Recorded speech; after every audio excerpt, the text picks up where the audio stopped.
Pag nagagalit ako, nagmumura ako, siya nga magsabi, Rudy, relax ka lang. Ganun talaga ugali ko. Walang hiya ba? Hindi naman kasi alam namin sa Mindanao kung ano yung hiya. Walang hiya ako kasi galing ako sa Salamat Class kaayo, three Mr. ako. Chair. Thank you. Hindi ako sensitive. Ayaw ko lang talaga ng bastos. Ayaw ko ng walang hiya.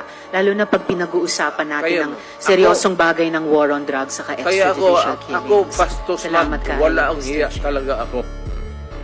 Yan ang totoo. Ganun talaga ugali ko. Walang hiya ba? Walang hiya ako kasi galing ako ako pastos man, wala ang hiya talaga ako. Yan ang totoo.